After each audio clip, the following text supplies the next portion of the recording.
Hi, I'm Malin and welcome to Manor Farm Leisure near Evesham, and today we're fishing boundary pool and we're catching lots of F1's long fishing pellets. And once I've landed this, I'm going to show you through my rigs, through my feeding, and hopefully as we go into winter help you guys catch more F1's like this.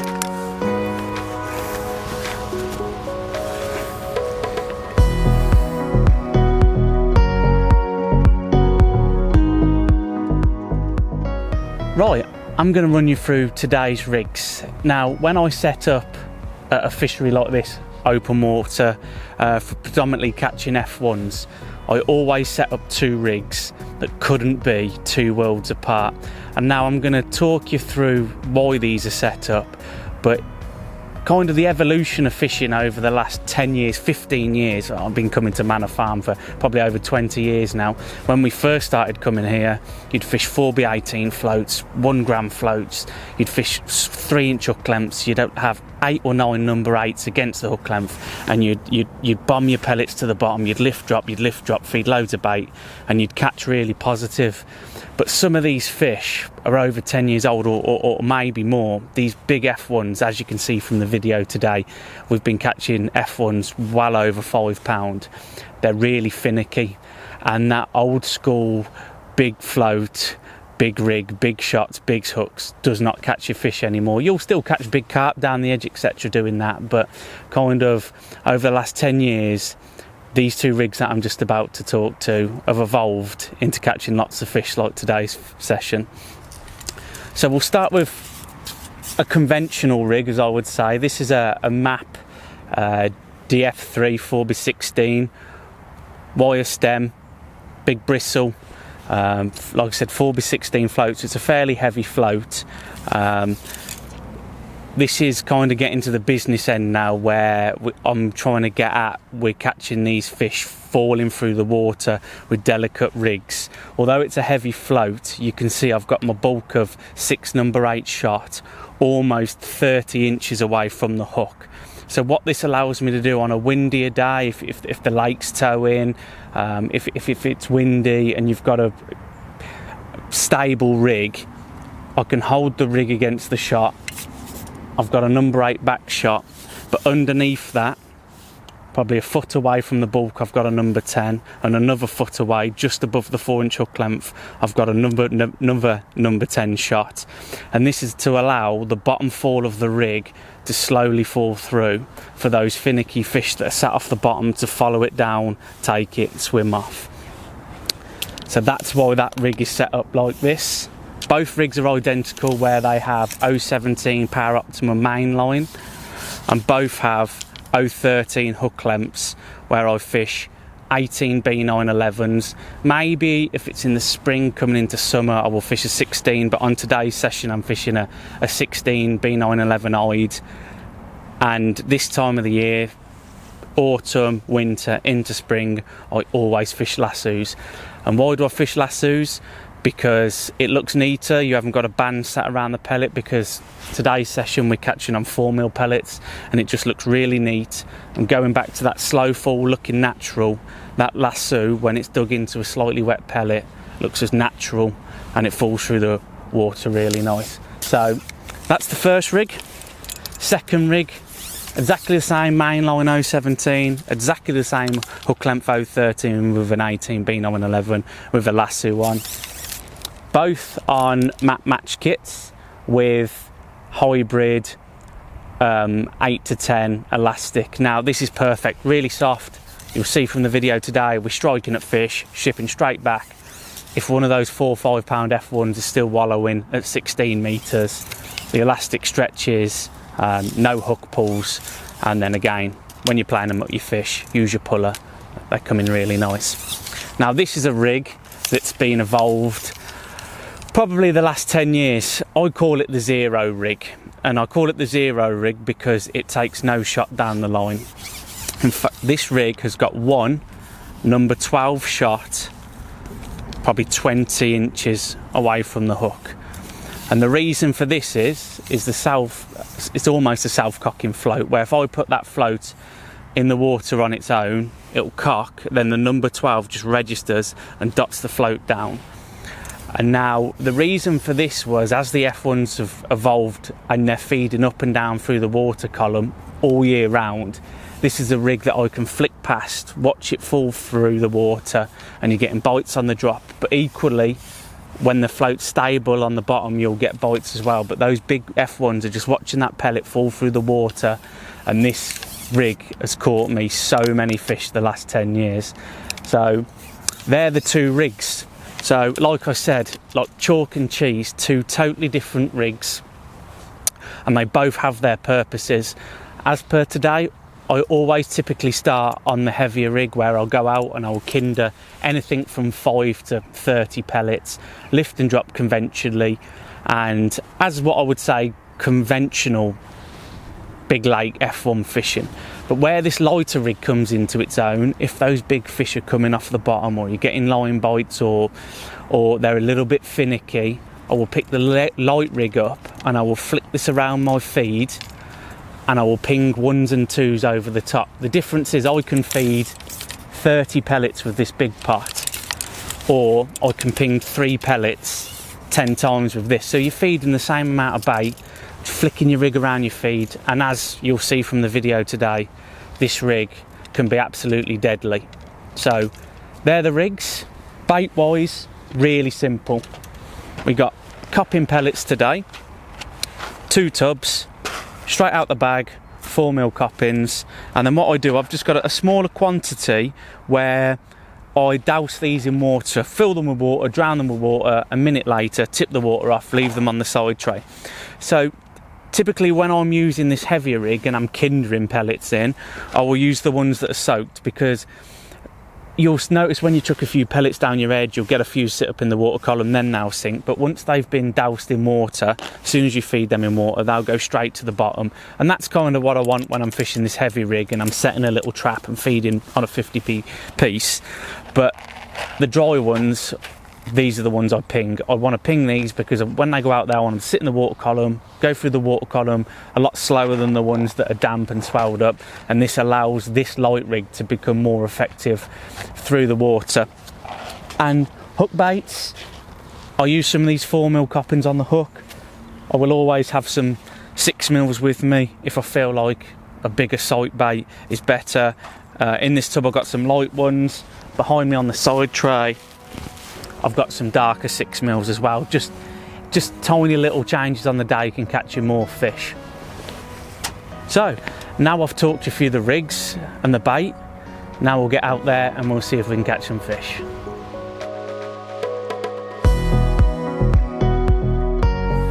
Right, so I'm just shipping out to 14.5 metres with the heavier of the 2 rigs on. And why I've chose this distance today is if you can see around my feet and around my keep nets, you can see that actually the water's gone really clear. But you can, if you feel it's right on the day, you can fish it a bit shorter.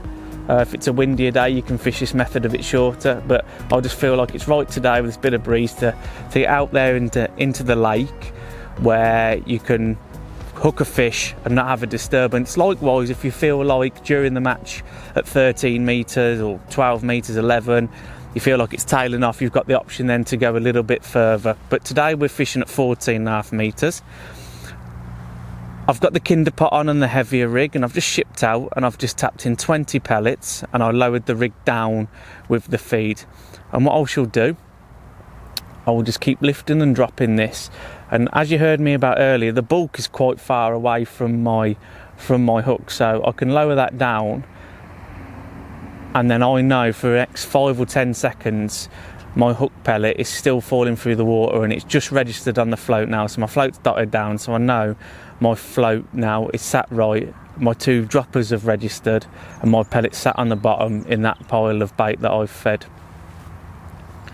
Now, when would I swap to the other rig? Well, if I started getting liners and I feel like the fish are kind of moving around my peg, reacting to the bait falling through the water, I would also get that light rig up, start pinging and try and catch them through the water or as my bait settles onto the bottom. But likewise, if I feel like on the day my peg's going nowhere and tapping in 5 or 6 pellets is not attracting in fish, and then I'll pick my catapult up and I will start pinging 1s and 2 pellets just to try and create some bait falling through the water and create some fish coming into my peg and competing.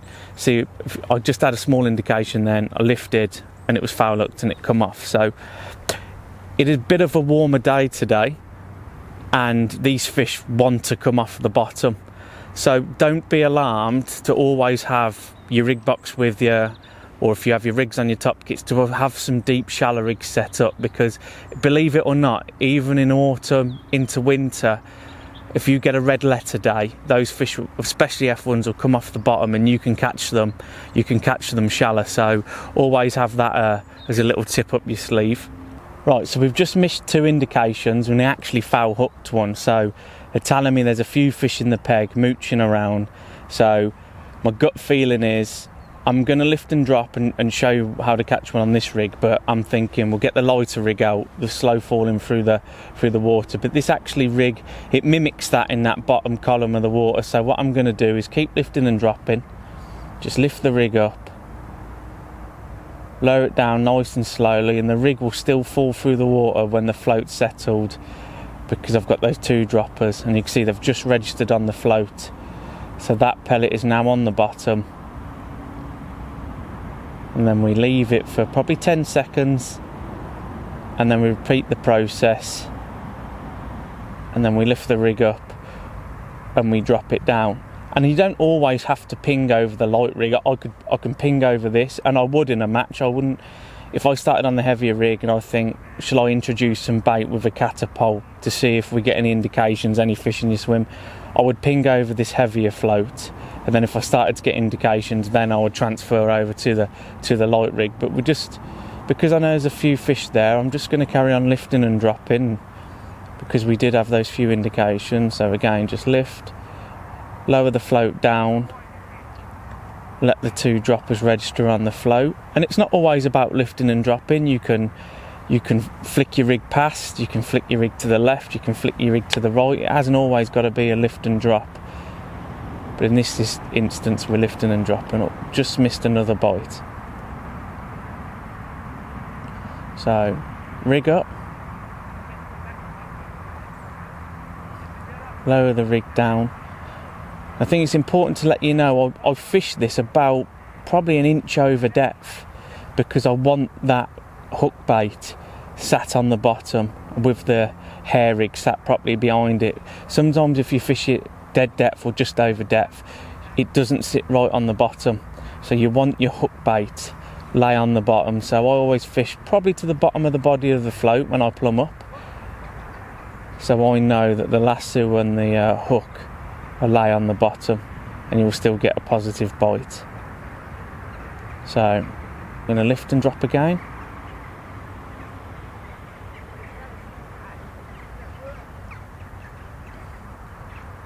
And also what I'd like to touch on, I know my rig today's got 013 on, because although we're at the end of October, it's still mildish and the fish are feeding, but I won't hesitate to go down to 011 in the depths of winter, because with the balance gear and this light elastic, you'll still get these fish in, no problems on 011. What I'm actually going to do, I'm just going to ship in and refeed. I could catapult over the top, but I'm keen to show you this rig working when I'm doing it with a kinder pop. So again, just going to feed 10 pellets. And ship out to 14.5 metres.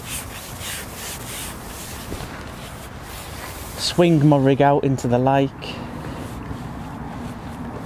My marker on the far bank is a platform, so that's key, so obviously you know, and there you go. Literally, as I flick my rig out and my float almost settled, it's pulled my elastic out.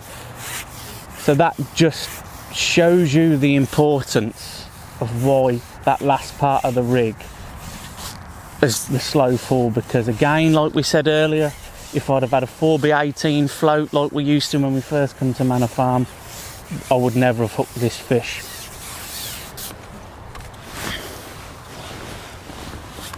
So again, the hybrid 8 to 10 elastic, really light, really stretchy. Never going to have any problems with hook pulls and snapping your line because of heavy elastic. Play it nice and gentle, and it is a beautiful Manor Farm F1.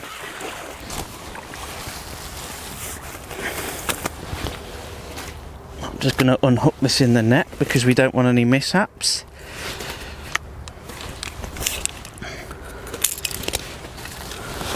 And this is a typical fish that you're catching here. Now, you don't need many of these to do a weight. A beautiful fish. Stick that in the net.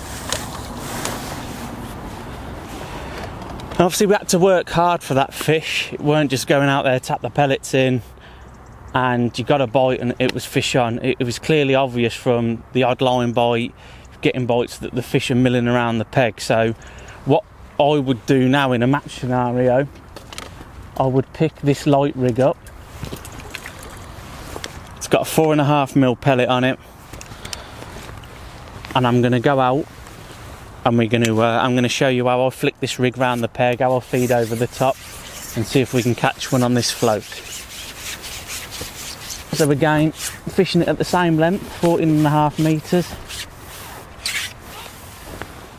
Flick the rig past your feed, pick the far bank marker, and you can see the float, although it's got no shot down the line, it's already cocked and the bristle's out the water. So we feed over the top.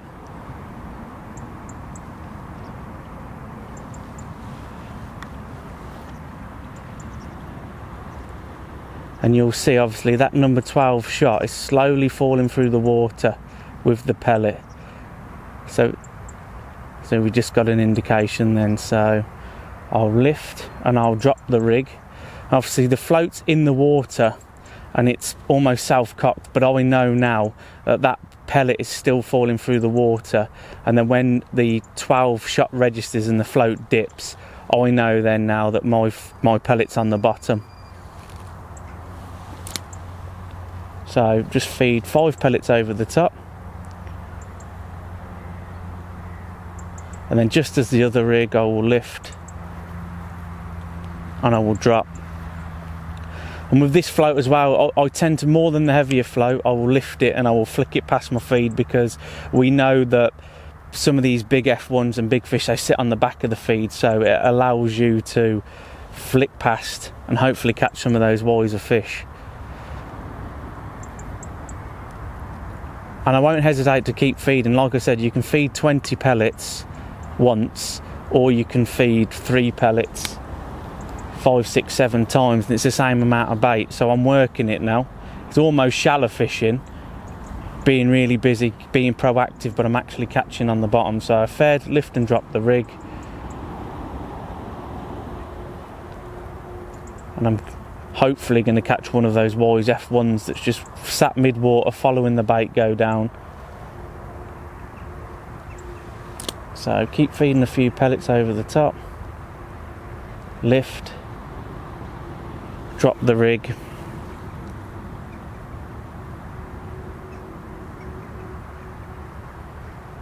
always looking at the float for indications.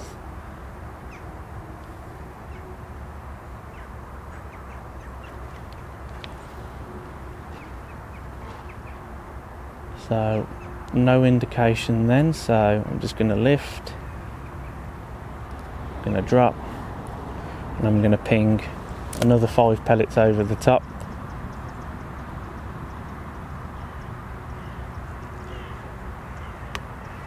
We just had an indication when we pinged, so there's still some fish in the peg. So just lower the rig back down. And you haven't got to, with the other rig, you see, you watch me lower it down slowly because of obviously the bulk, but this float, you can almost just drop the float straight back in the water because it naturally lowers itself down slowly, because there's only the one shot down the line. And for anyone thinking, wow, if there's no shot down the line, what are the bites like? You'll hopefully see when we do get a bite and there's a fish on. The bites are, they're good savage bites, yeah. So this time, if we don't have a bite after we've pinged a few pellets, just going to leave it 10 seconds. So no, we've had no indications. I'm actually going to lift that rig completely out of the water. I'm going to flick it past my feed,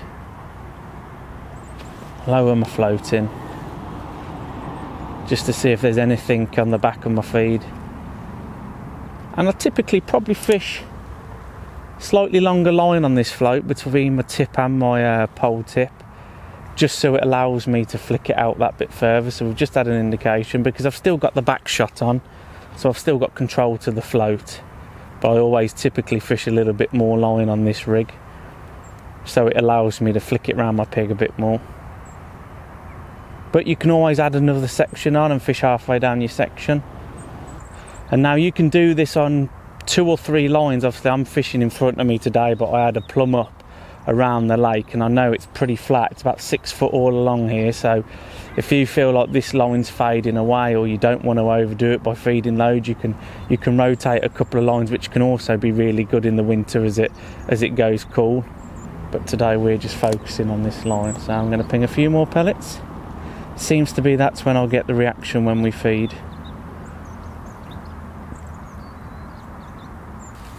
Oh. So we've just hooked one on the light rig, and there's the downfall from pinging when it's a little bit warm like today. Those fish are definitely coming shallow off the bottom, and I know you could have a good day shallow fishing out there if we tried. But also a little tip, you can start another line left and right. So once I've netted this, I will talk to you about the different line I've plumbed up in my peg and when and how I would have fished that. So there again, another beautiful Manor Farm F1. Don't need many of those to do a big weight. So just going to pop this rig on. So today obviously my main line has been at 14.5 metres. We've caught wild kinder in, we've shown the light rig, but the result of pinging over that light rig on a day like today, although it's the end of October, it's quite mild, those fish are clearly coming off the bottom and want to be shallow. So although in a match scenario you'd go shallow, you'd catch them shallow for the big weight, if the fish weren't coming shallow but they were being funny in your peg and you feel like you fed too much bait, little trick, put your plummet on, come out of your peg, left or right, and start a new line. Tap in 10 or 15 pellets and just set a little trap to catch one of those wise fish that's out your peg, and just leave that line out there to settle.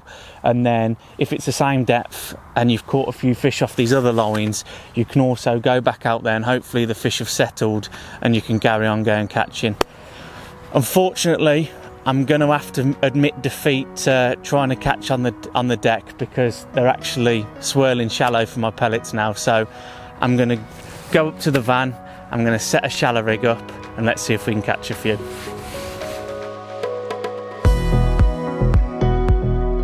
Right, admitted defeat to catching on the bottom. So I've set up a shallow rig. I've got a map S3, slightly bigger bristle. The only reason I fish an S3 with a bigger bristle is if you alternate between the 4.5mm or 6mm pellet, the bigger bristle just holds the pellet up. 10 to 12 hybrid, 019, 3 number 10 shot. Again, I've got a 4-inch 013 to a size 18 B911 with a 4.5mm lassoed pellet on. So right, I'm going to go out there. I'm going to show you guys if we can catch 1 or 2 shallow. So again, going back to that original 14.5 metre line that we were pinging a few pellets on a minute ago.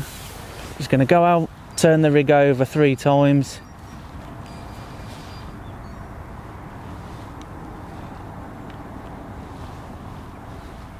Same again.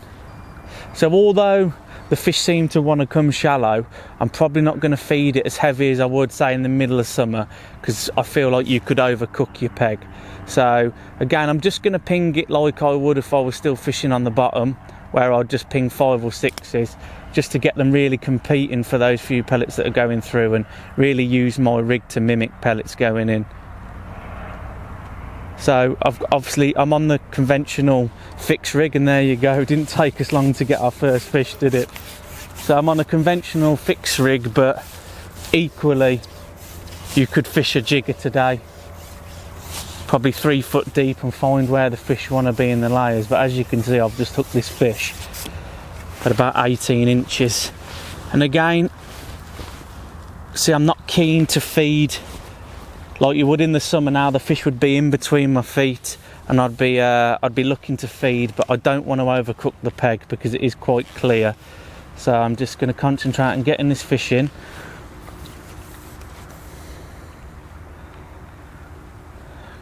Guys, still fighting in summer mode though, although it's we're coming into winter. And there you go. So end of October, catching just over a foot deep. Crazy. So we'll get this one in the net.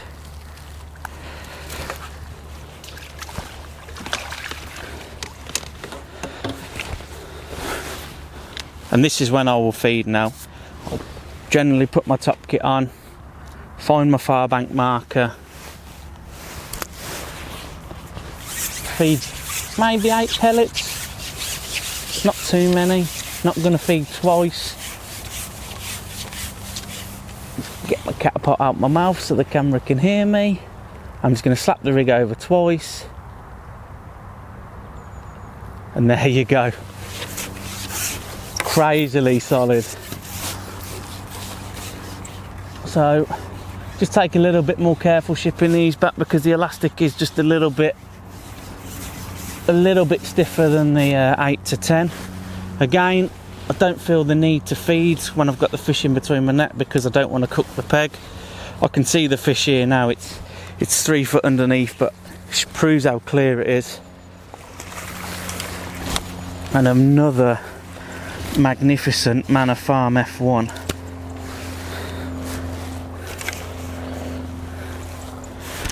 And he's really swallowed the pellet there.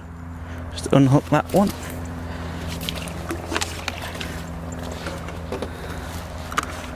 Again, if I was missing bites out there or missing indications, I could come even shallow, but you've seen I've been out there both times now, and on the second slap I've hooked a fish. So 8 pellets in the pouch, feed on my line. I've got a nasty habit of putting the catapult in my mouth, sorry, when I fish, but it's no good when we're trying to talk to the camera. So I'm going to ship out on my marker, slap twice.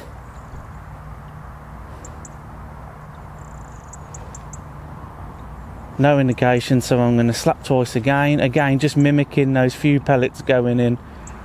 I want those fish to be competing in the upper layers. I feel if I feed loads of bait, you see, they're going to be deeper in the peg and they're going to be harder to catch. So I'm going to feed again. If I don't get one this time round, but there you go. Almost mown that one on.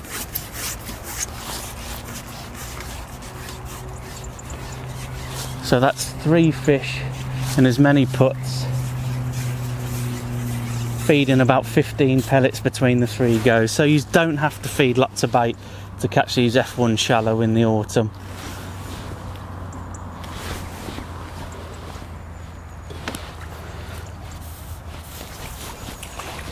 Oh, there you go. They're getting bigger every time. This one's probably well over £3. Beautiful fish.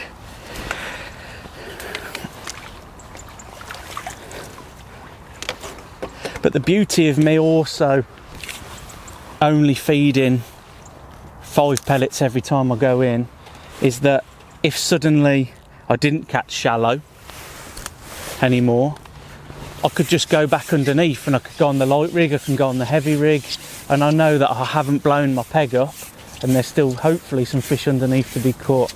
So back out to 14 metres, far bank marker, just fed 5 pellets, flick the rig in twice, hold it tight, and another one on. Crazy, considering it's Halloween in a couple of days. So, again, no rush, everything's nice and smooth, keeping my top kit low to the water, just letting the F1 wallow in. And because it's so clear, I can see when the fish is there, ship out to it.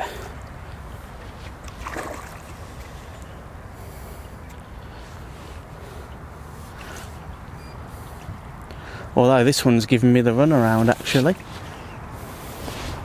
Gonna give it another strip.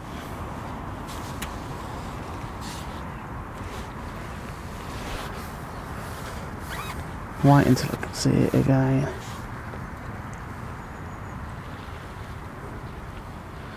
I mean, I think they've actually weighed F1's in this lake over £9, so you have to respect them a little bit because they're big fish.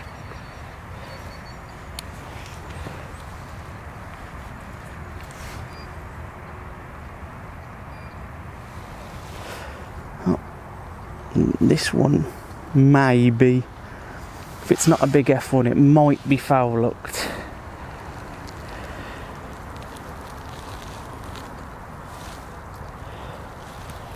Really is giving me the run around this one.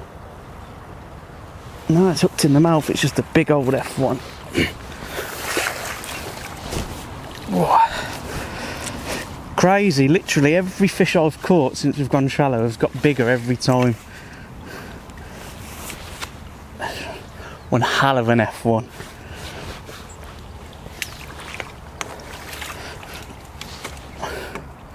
Right, always checking the pellet in the lasso, just checking it's sat straight. Still is again, when you catch too many fish on the on a lasso pellet, the pellet, when it shrinks, obviously, and the lasso tightens around the pellet, you get more line in between the pellet and the hook, and you can miss bites. So if that's the case and you're fishing lassos, just bite the pellet off, put a fresh pellet on, and reduce the gap in between the pellet and the hook. So back out, just fed, slap twice. Literally, because I'm only fishing 18 inches deep, just when I think that pellet's sat still, I'll leave it and we'll slap again.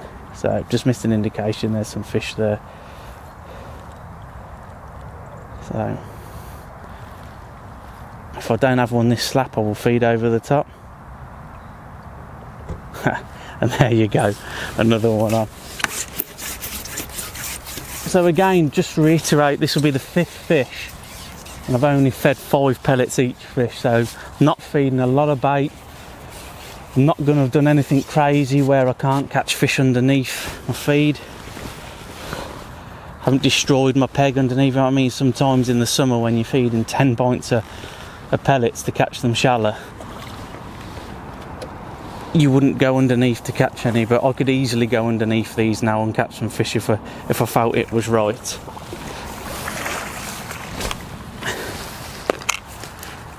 And there you go.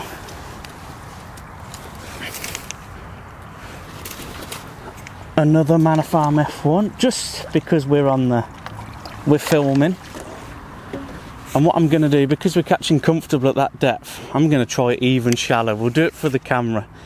So it's nearly the end of October, and that whole rig now is about 10 inches deep.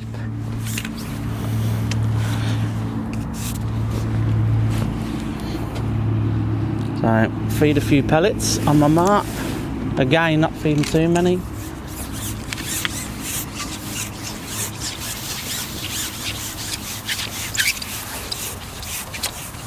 Shipping out to my far bank marker. We'll just slap the rig over 2 times. Again, float settled. And then we'll give it a couple of seconds, re-slap the rig. I typically probably slap 3 times. There you go. So I think we'll call it a day with this fish. As you can see, it doesn't always go to plan and not always conventional, but hopefully the rigs and the tips I've shown you today you can put into action and hopefully catch you some fish like this during the winter months. And you never know, like today, you might have a red letter day like me. So I'll just land this one. It's another perfect Manor Farm F1.